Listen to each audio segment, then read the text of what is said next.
건강한 교회가 좀 되었으면 좋겠다라는 것이 제 개인적인 소망입니다. 오늘 주보 간지로 여러분에게 드린 설문 가운데 설문에 참여한 47.9%의 성도들이 원하는 교회도 작지만 건강한 교회라고 답을 했다고 합니다. 그럼 어떤 교회가 건강한 교회일까? 사실은 이 물음이 지난 2017년 여름 휴가 때부터 답을 찾고 싶었던 질문이었습니다. 그때부터 성경을 읽고 책을 통해서 훌륭한 분들의 견해를 청취하고 좋은 목회자들을 만나서 대화를 하려고 노력을 했고, 그리고 여러분이 아시는 바대로 세미나들도 참여했습니다. 이제 반년의 시간이 흘렀습니다. 제가 여러분에게 제안하는 그 질문에 대한 첫 번째 결론은 하나님 나라 복음으로 회심을 경험한 성도들의 공동체가 건강한 교회라는 겁니다. 우리의 교회가 아니라 하나님의 교회이기 때문에 교회가 건강하려고 하면 그 교회의 핵심은 하나님 나라의 복음으로 가득 차야 한다는 것입니다. 그리고 그 성도들의 구성원들은 그 하나님 나라 복음으로 과거의 죄로부터 회심하여 하나님 나라를 살아내려고 하는 그 하나님 나라의 백성으로서의 삶을 지향하는 그런 공동체가 바로 건강한 공동체라는 첫 번째 결론에 도달하게 되었습니다. 여러분 가운데는 많은 분들이 이미 하나님 나라의 복음으로 회심하셨을 겁니다. 그리고 하나님 나라의 백성으로 살아가려고 노력하고 계시다는 것을 잘 압니다.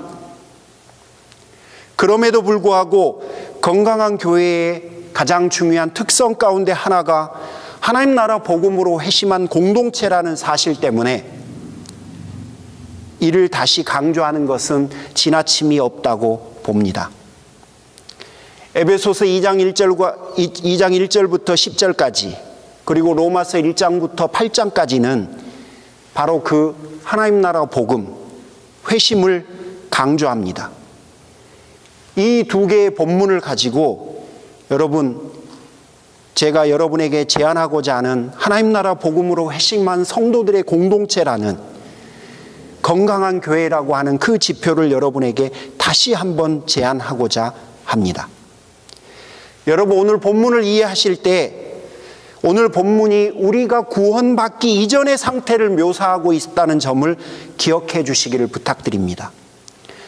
구원받은 이후에 현재 우리의 상태가 아니라 우리가 예수님을 영접하고 예수님의 자녀가 된 이후의 상태가 아니라 하나님의 은혜가, 예수님의 은혜가, 하나님의 사랑이, 성령님의 임재가 우리에게 있기 이전의 상태를 바울은 고발하고 있다는 사실을 꼭 기억해 주셨으면 좋겠어요.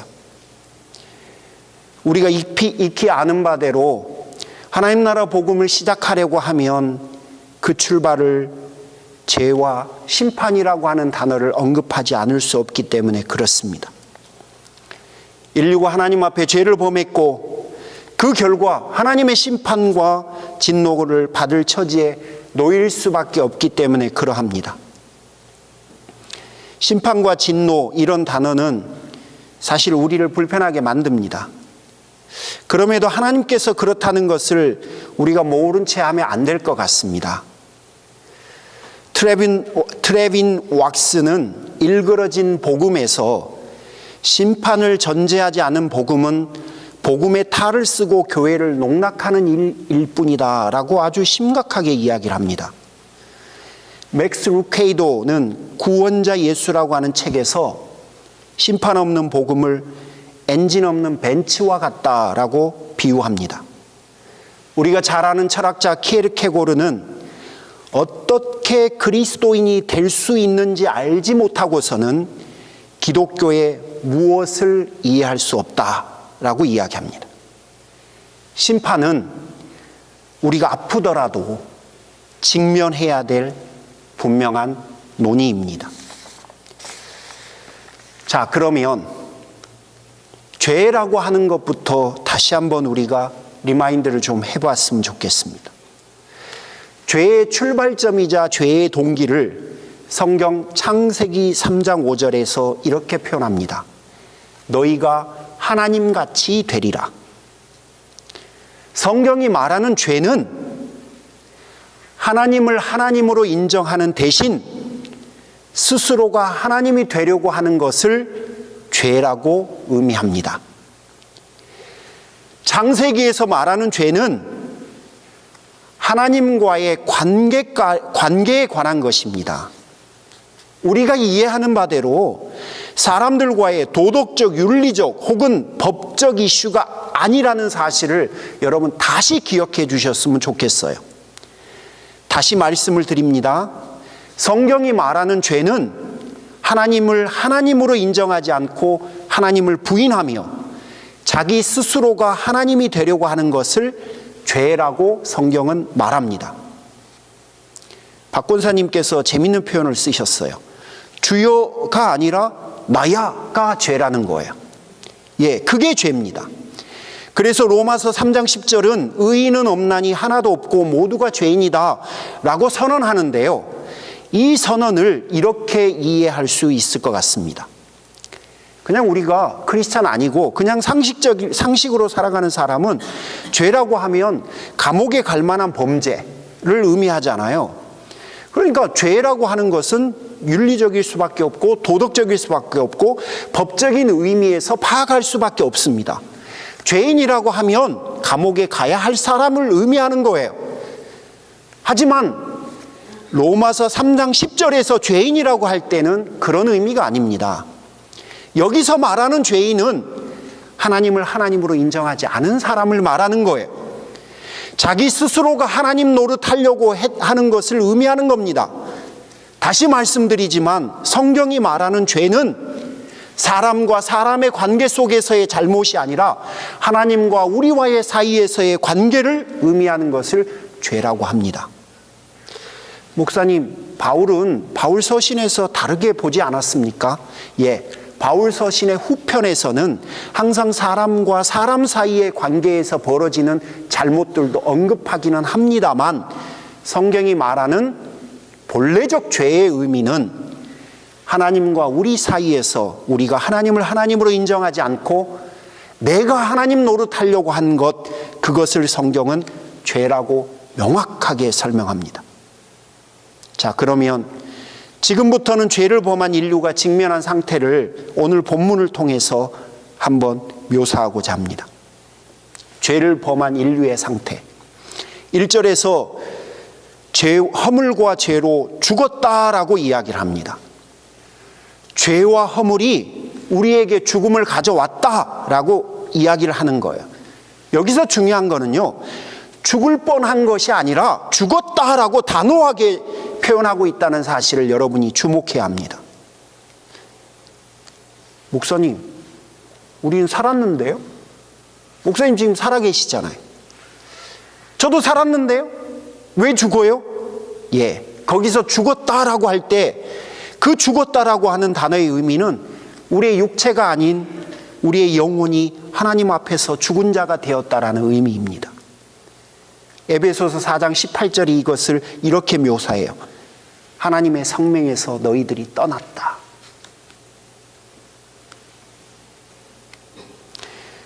우리가 하나님에게서 떠나버렸다? 우리가 하나님에게 죽은 자다? 몇 가지 단서들을 여러분에게 성경 안에서 제안합니다. 첫 번째는 하나님께서 우리가 범죄하자 우리를 에덴 동산에서 쫓겨내셨습니다. 우리는 에덴 동산에서 쫓겨나 버렸습니다. 둘째는 우리의 신분이 바뀌어 버렸습니다. 성경은 묘사해요. 너희가 하나님의 자녀이었으나 이제는 사단의 종이 되었다. 세 번째는 처음에 지음 받을 때와는 달리 우리의 육체가 서서히 죽어갑니다. 중고등학교 시절에 여러분 체력장이 제일 힘든 걸로 기억하는데요. 아무리 힘들어도 그 다음날 자고 일어나면 쌩쌩해지잖아요. 이게 중고등학교 때예요. 중년기 때는요. 하루 무리하면요. 예전 같지 않으시죠. 며칠 갑니다. 하지만 노년기가 되면요. 절대 무리하시면 안 돼요. 군대에서 사용하는 단어지만 떨어지는 낙엽도 조심해야 돼요. 여러분 아시겠어요? 이유는 우리의 육체가 서서히 그렇게 죽어가고 있다는 증거들인 거예요. 마지막으로 우리가 하나님에게서 떠난 죽은 자라는 근거 중에 마지막으로 제가 가장 집중하고 싶은 이야기예요. 우리의 삶 속에 죽음의 증상들로 가득 차갑니다. 오늘 여러분이 기억해 주셔야 될 단어가 이 죽음의 증상이라는 단어입니다. 우리는 하나님의 사랑을 받고 살아요. 하나님의 사랑이 가득하니까 우리 안에도 그 사랑들이 충만합니다. 그러니 하나님의 사랑이 우리 안에 가득하면 나도 모르게 그 사랑들이 튀어나오는 거죠. 하지만 하나님의 사랑이 우리에게서 끊기고 나자 우리가 가지고 있는 그 사랑이 유한해져 버렸습니다. 한계가 있다는 거예요. 주는 데에 한계가 있다는 겁니다. 그러니까 사랑이 모자라지는 거예요. 마음은 그러질 않아요. 마음은 사랑을 주고 싶어요.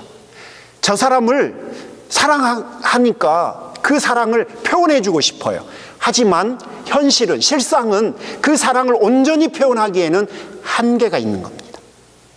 그러니까 서로 사랑하는 관계일수록 그 사랑을 표현하고 싶지만 표현이 안 되니까 서로에게 상처들이 생겨요. 남은 신경 안 씁니다. 남에게는 내가 사랑을 주고 싶은 마음이 없으니까 문제가 안 생겨요. 따라서 사랑하는 사이일수록 그 사랑의 유한함 때문에 서로에게 더 아픔을 주는 거예요. 가장 많은 아픔을 서로 주고받는 사람이 바로 사랑하는 사이들입니다. 부부, 가족, 교회 공동체. 사랑하고 싶은 마음이 없으면요, 상처를 줄 일도 없고 받을 이유도 없어요. 하지만 여러분, 나는 사랑을 주고 싶은데 사실은 사랑이 전달이 안 되고 또 사랑을 줄 만한 모든 상황을 이길 만한 사랑이 나에게 그만큼 가득하지를 못하는 겁니다. 그래서 마음은 있는데 전달이 안 돼요. 근데 상대는 어떻게 생각하냐면 내 마음을 몰라요. 알 리가 없죠. 그러니 그분은 내 마음과 상관없이 내가 그분에게 준 사랑만 기억할 뿐이에요. 사랑을 못 받았거든요. 내 마음 알지? 라고 해도 내가 어떻게 당신 마음을 압니까? 표현해 주세요. 할 수밖에 없는 거죠. 나는 그 사람을 생각하는데 그 사람은 내 사랑을 받은 적이 없으니까 서로 오해가 쌓여요. 갈등이 생기죠. 서로 상처를 주고받을 수밖에 없죠. 그러다 보니 여러분 우리는 사랑하기를 두려워합니다. 내 마음을 표현하기를 주저해요. 마음을 주지 않으려고 노력합니다. 자라보고 놀란 가슴 소뚜껑 보고도 놀란다고 이제는 가급적 정말 조심하려고 경계하기 시작합니다. 이게 바로 죽음의 증상들이에요. 내 마음은 아닌데 혹은 내 마음을 표현해줘도 상대는 내 마음 그대로 받아들이지를 못합니다. 여러분 분명하지만 정말 서서히 갈등들이 자라나요. 이게 바로 우리가 살아가는 세상, 죄로 인해 깨어져 버린 세상, 우리가 죽어가고 있다는 죽음의 증상들입니다. 사랑하는 성도 여러분, 이 문제가 해결되지 않는 한 여전히 우리는 하나님 앞에서 죽은 자일 뿐입니다. 2절과 3절 진행해 보고 싶은데요. 2절과 3절에서 포커스를 맞추고 싶은 게 제가 두 가지로 좀 정리를 합니다. 첫 번째는 2절의 표현인데요. 우리가 따라 살았다는 거예요. 세상 풍조를 따라 살았다는 겁니다. 두 번째는 3절에 나온 표현인데요. 그들 가운데서 육신의 정욕대로 살게 되었다라고 할 때 이 살게 되었다라고 하는 동사 아네스트라 페멘이라고 하는 헬라어 동사가 수동태로 적혀 있다는 거예요. 2절에서는 따라 살았다라고 되어 있고 3절에서는 살았다라고 되어 있는데 그 살았다는 동사가 수동태라는 점, 이 두 개를 여러분에게 좀 집중시키고 싶습니다. 무슨 이야기냐면요. 따라 산 것과 수동태에는 공통점이 존재한다고 저는 봅니다. 내 인생은 나의 것이라고 생각했죠. 그래서 하나님으로부터 독립을 선언하고 싶은 게 아담과 하와가 하고 싶었던 겁니다.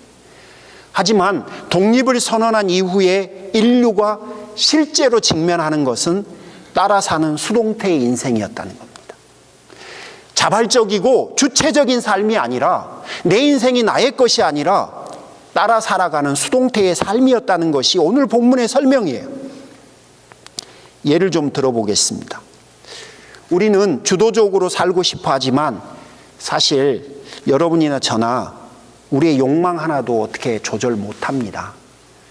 내가 원하는 그 욕망 하나도 어떻게 조절하지 못한 채 우리는 그 욕망대로 살아갑니다. 전문 용어 좀 쓰겠습니다. 식후 연초는 불로장생이다, 이런 말이 있어요. 혹시 아시는 분 있으십니까? 이거 애연가들이 밥 먹고 나서는 꼭 담배를 하나 피워줘야 된다라고 하는 그런 이야기예요. 오늘 설교 다 잊어버리시고 또 이 문구만 이해하시는 거 아닌가 모르겠네. 식후 연초는 불로장생이라고 그러는데요. 문제는 예전하고 달리 사회적인 분위기가 담배 피우시는 분들에게 이렇게 호의적이지 않습니다. 뭐 집안에서는 상상도 못하죠. 만약에 손주나 자녀가 태어났다면 다들 쫓겨나셔야 돼요. 제 기억에도 저희 장인어른도 손주들이 태어나자마자 뭐 밖으로 쫓겨나셨어요. 아무리 추우셔도 옷 하나 더 입고 식사하시고 나서는 꼭 밖에 가서 한 대씩 피우고 들어오신대요. 그 책을 보니까 한국의 아파트촌에 밤만 되면 기이한 현상들이 나타난대요. 멀리서 보면 여기저기서 반딧불이 번쩍번쩍한대요. 여기서 한 대 빨면 번쩍하고 저기서 한 대 빨면 번쩍번쩍하고. 실상 이러다 보니까 이게 얼마나 힘드세요. 뭐 요즘은 뭐 식당이나 뭐 어디 주점에 가서도 사실은 담배를 피우기가 어렵습니다. 그러다 보니까 담배를 끊어야지라고 하는 게 새 단골 소망이에요. 금연 담배 나오죠. 금연 패치도 나오죠. 금연 학교, 별의별 것들이 다 있습니다. 정말 애쓰세요. 하지만 금연하고 나면 금단 현상이 나타나거든요. 막 손이 떨립니다. 그 다음에요, 막 불안해집니다. 그리고요, 막 안절부절하게 되고 두려워집니다. 그 금단 현상, 그 모든 것, 이것을 이겨내야 금연에 성공할 수 있습니다. 하지만 정말 담배를 끊으시는 분은 극히 일부입니다. 우리가 사는 인생이 나의 것이라고 말은 하지만 어떻습니까? 실상은 우리의 욕망 하나 제대로 조절하지 못하는 게 사실 우리의 인생입니다. 오늘 본문 2절과 3절에서 우리는 따라 살았다, 우리의 인생은 수동태다 라고 말하고자 하는 의미의 한 부분입니다.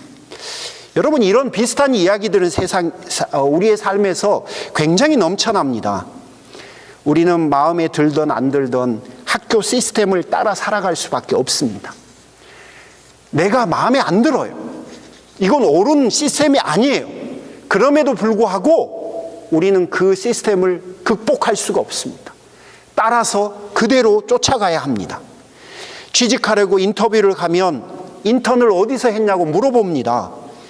자신이 원하는 곳에 일을 하려고 하면 일을 하기 위해서 인턴이 필요한 거예요. 이게 우리의 시스템입니다. 대다수의 사회가 경쟁을 기초로 하고 있어요. 그래서 항상 사회 시스템 안에서 우리에게 경쟁을 부추깁니다. 내 자신이 경쟁을 싫어한다 하더라도 그 경쟁을 피할 길이 없습니다. 우리는 좋든 싫든 그 사회 시스템 안에 갇혀 있고 그 시스템을 쫓아서 살아갈 수밖에 없습니다. 여러분, 제가 지금 어느 시스템이 좋고 나쁘고를 이야기하고 있는 게 아닙니다. 제가 여러분에게 말씀드리고 싶은 거는 내 마음대로 할 수 없고 따라서 살아가야 한다는 거예요. 이게 지금 우리가 처해 있는 현실이라는 겁니다. 제가 가장 좋아하는 기독교 윤리학자가 듀크 대학 교수인 스탠리 하우어워스라고 하는 분입니다. 이분의 이야기를 좀 여러분과 나누고 싶습니다. 그는 정말 텍사스의 깡 시골에서 태어났어요. 그 아버지가 벽돌공이에요. 벽돌 쌓는 분.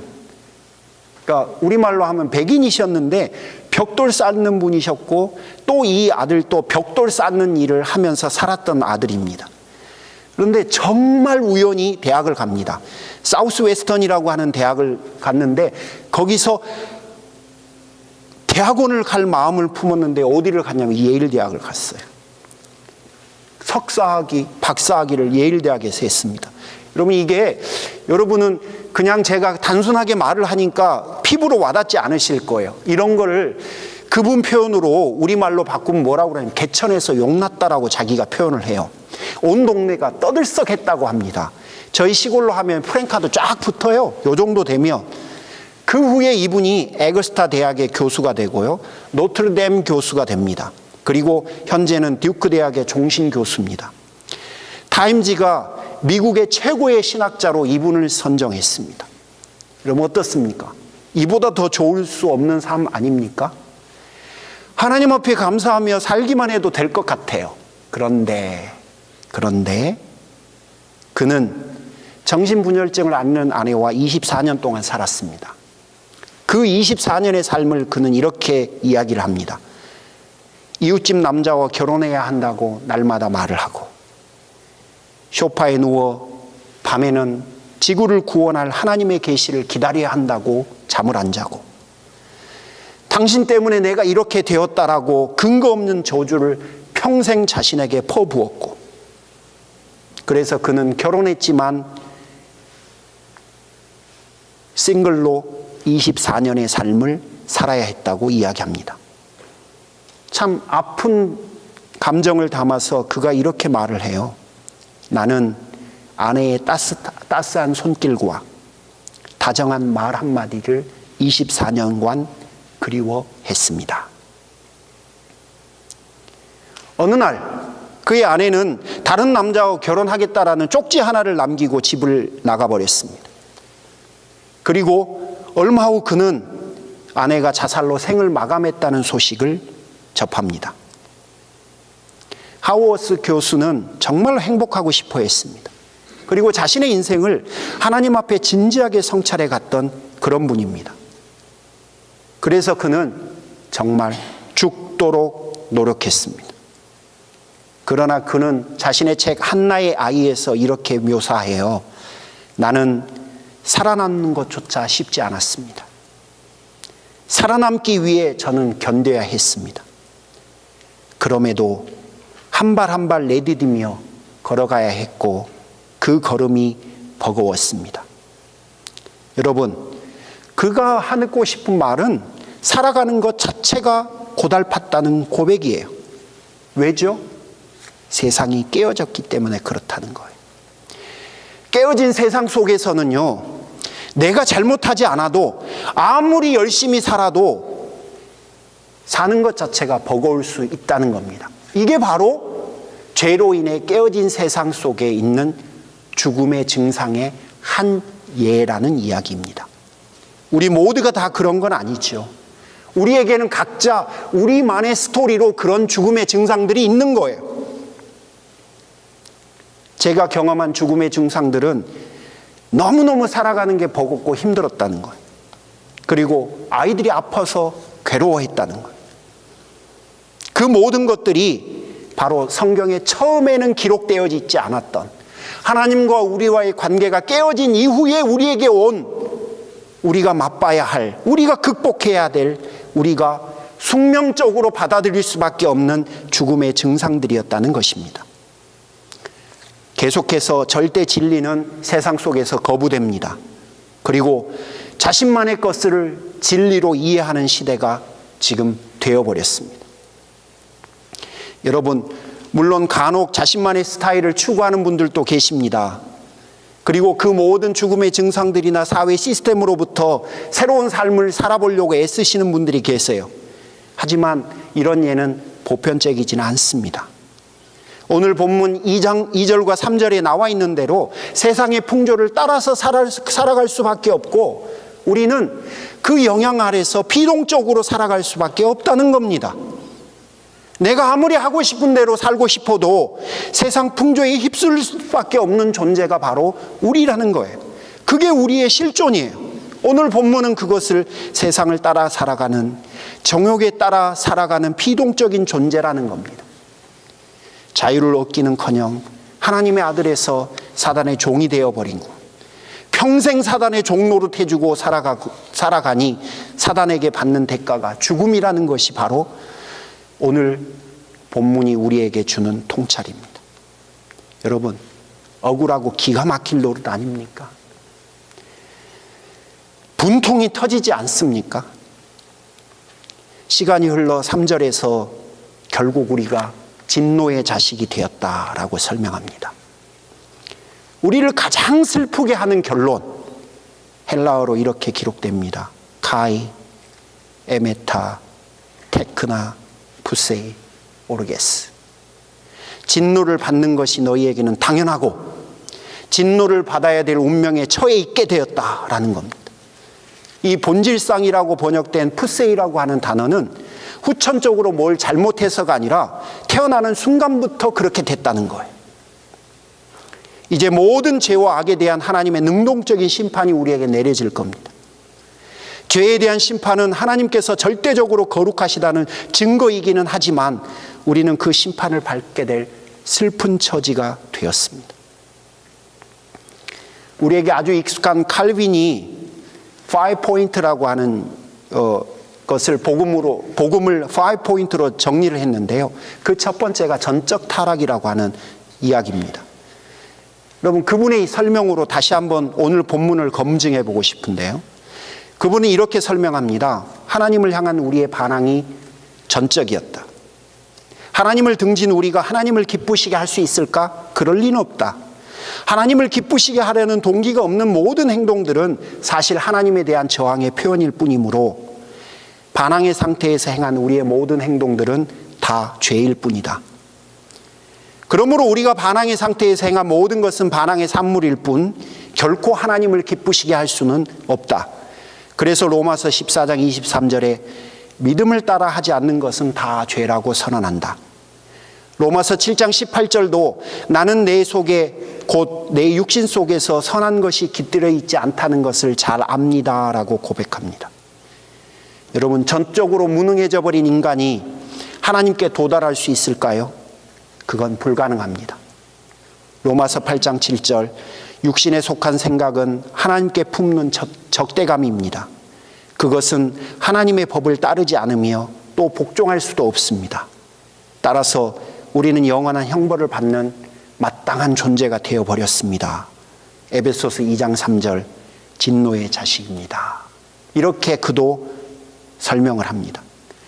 여러분, 칼빈의 논리나 오늘 본문의 흐름이나 동일한 결론입니다. 여러분, 인류는 정말 너무나 슬픈 처지가 되었습니다. 이게 죄가 우리에게 가져다 준 결과입니다. 우리에게 하나님께서 계시지 않는다는 것이 이렇게 큰 결과를 가져오게 되었다는 겁니다. 저는 법학을 공부하고 싶었습니다. 그런데 점수가 모자라서 경영학을 했습니다. 이것도 핑계인데요. 1학년 1학기 때 하고 싶은 공부를 못하게 되니까 공부에 취미를 못 가지게 됐어요. 그래서 1학년 1학기 때 그 유명한 쌍권총을 찾습니다. F를 2개를 받았어요. 여름방학에 청학동으로 부산으로 등등 무전여행을 하면서 하수도 맨홀에서 자고 무전취식을 합니다. 낭만을 찾기 위해서가 아니라 삶의 목표를 찾고 싶었기 때문에 그렇습니다. 만약 저에게 삶의 목표가 있었더라면 전 그렇게 살지 않았을 겁니다. 여러분, 하나님이 계시지 않는 우리의 인생이 바로 제가 그랬던 것처럼 빛을 잃어버리게 된 것입니다. 물론 다시 말씀드립니다. 오늘 본문의 설명은 우리가 구원받기 전의 인류의 상태를 의미하는 겁니다. 예수님을 알기 전에 그랬다는 것입니다. 하나님과 완전히 깨어져 버린 관계, 그 관계가 우리의 삶 속에 죽음의 증상들을 뿌려놓은 것이에요. 하나님과의 깨어진 관계로 인해 우리는 하나님의 은혜를 결코 누리지 못하며 우리의 삶에는 서서히 죽음의 증상들이 드러나게 될 것입니다. 하나님과의 깨어진 관계의 문제 때문에 발생하게 된 겁니다. 여러분, 머릿속은 어떠실까요? 뿌리에 이상이 생기면요, 조만간 줄기와 열매에 영향을 미칩니다. 줄기와 열매의 문제는 사실은 뿌리에서 비롯된 겁니다.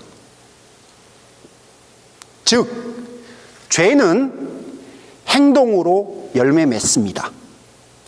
그리고 그 죄는 마음에서부터 시작이 됩니다.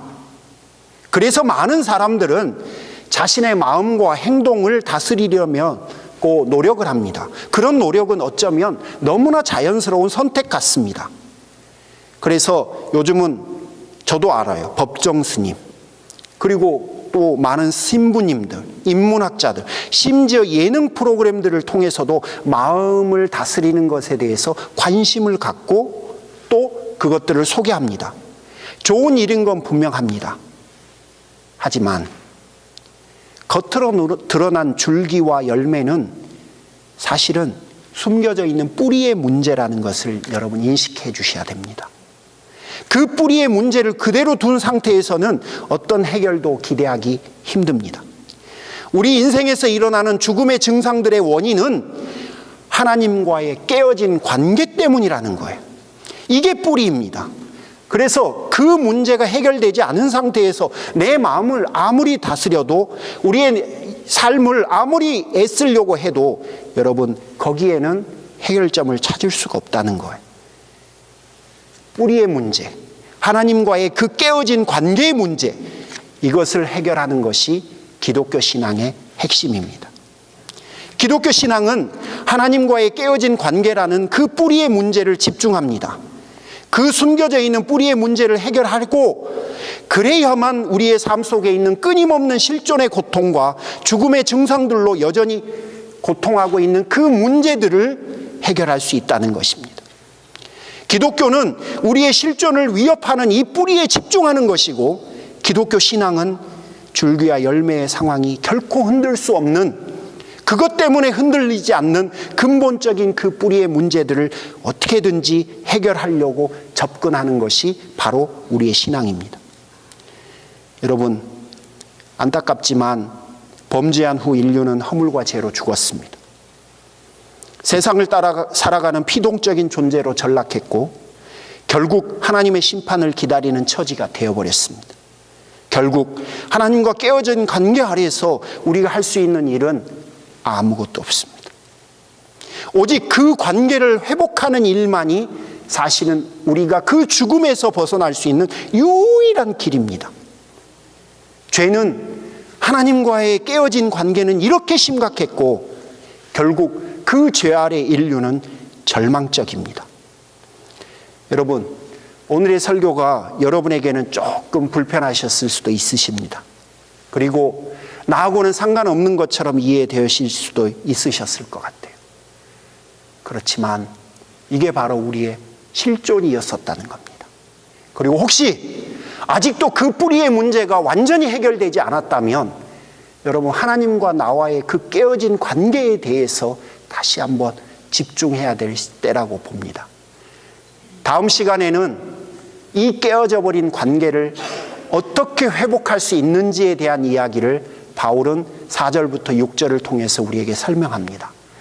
여러분, 오늘은 우리의 존재가 이렇게 절망적이었구나, 우리가 미처 인지하지 못하고 있었지만 우리가 하나님 앞에서 그렇게 소망이 없는 존재가 분명했구나 라고 하는 사실을 인식하는 정도로 여러분 오늘 이해를 해 주셨으면 좋겠습니다. 기도하겠습니다. 주님,